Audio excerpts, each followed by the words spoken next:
Santapan Harian Sabtu 19 Juni 2021.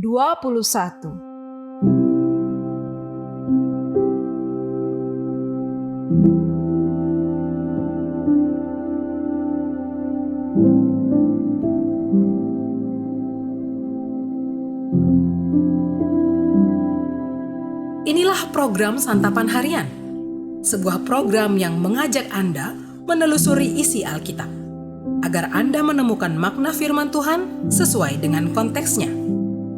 Santapan Harian tertuju bagi Anda yang ingin memiliki kehidupan rohani yang segar, kuat, dan sigap.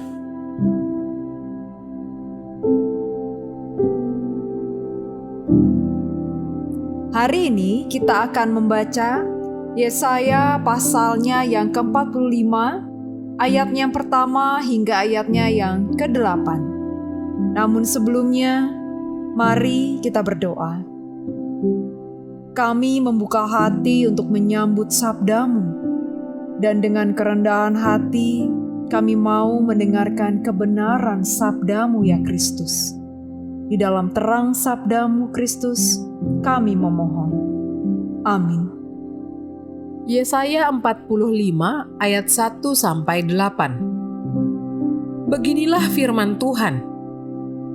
Inilah firman-Ku kepada orang yang kuurapi, kepada Kores yang tangan kanannya kupegang, supaya aku menundukkan bangsa-bangsa di depannya dan melucuti raja-raja, supaya aku membuka pintu-pintu di depannya, dan supaya pintu-pintu gerbang tidak tinggal tertutup. Aku sendiri hendak berjalan di depanmu dan hendak meratakan gunung-gunung, hendak memecahkan pintu-pintu tembaga, dan hendak mematahkan palang-palang besi.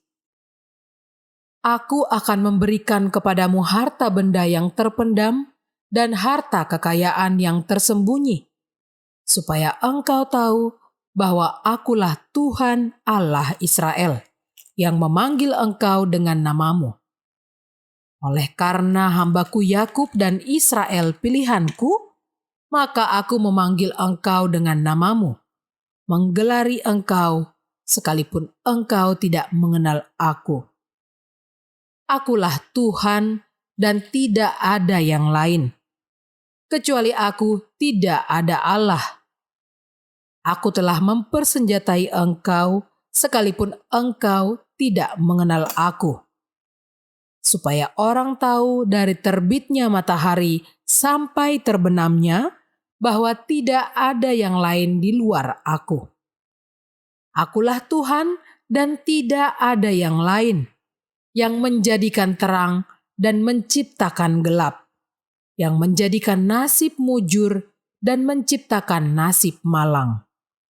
Akulah Tuhan yang membuat semuanya ini.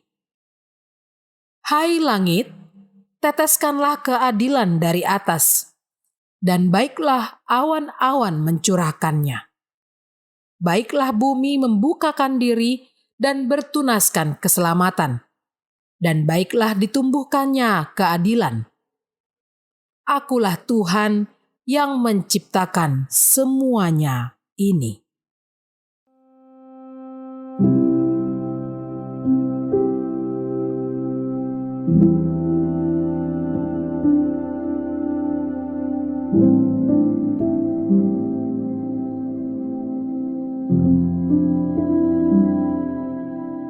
Sahabat Santapan Harian, Allah mempunyai cara tersendiri pada zaman Nabi Yesaya untuk membebaskan bangsa Israel dari Babel.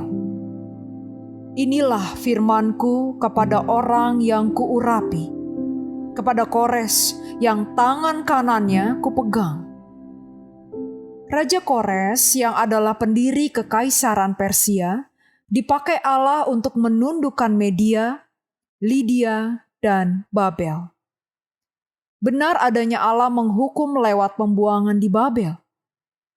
Walau demikian, kasih karunia Allah tetap terlihat dengan caranya membebaskan bangsanya. Tidak ada maksud yang tidak baik saat Allah menghukum. Sebenarnya, Allah ingin memberikan pengajaran bagi bangsa Israel sehingga mereka ditawan di negeri asing yang orang-orangnya tidak percaya kepada Allah. Pada waktu yang ditetapkannya, Allah membebaskan umat-Nya, kemudian memulihkan mereka.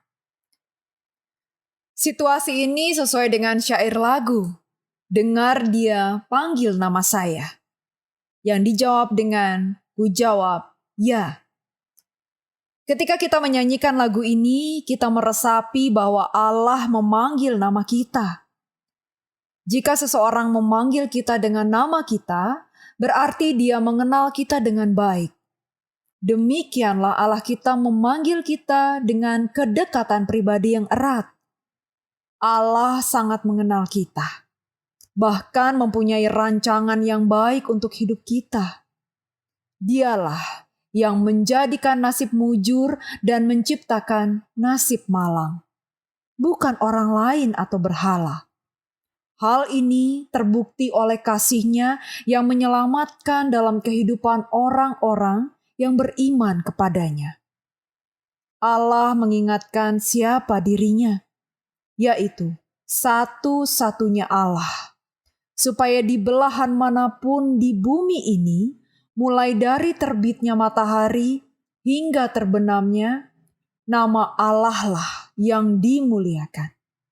Inilah pengajaran penting bagi kita, yaitu agar kita tetap berserah penuh kepada Allah, sebab Allah dapat melakukan apa yang dikehendakinya bagi orang yang percaya kepadanya. Dengan penyerahan sepenuhnya kepada Allah, kita bisa melihat rencana keselamatannya bagi kehidupan kita. Walaupun kita berada di tengah-tengah persoalan yang terjadi saat ini. Mari kita berdoa. Kami berserah kepadamu, ya Juru Selamat kami. Tubuh, roh, dan jiwa kami berserah kepadamu. Di saat terang mentari dan gelapnya perjalanan yang kami lalui, kami akan terus setia ikut, percaya, dan mengasihi Engkau ya Kristus. Di dalam Kristus, kami bertelut dan berserah. Amin.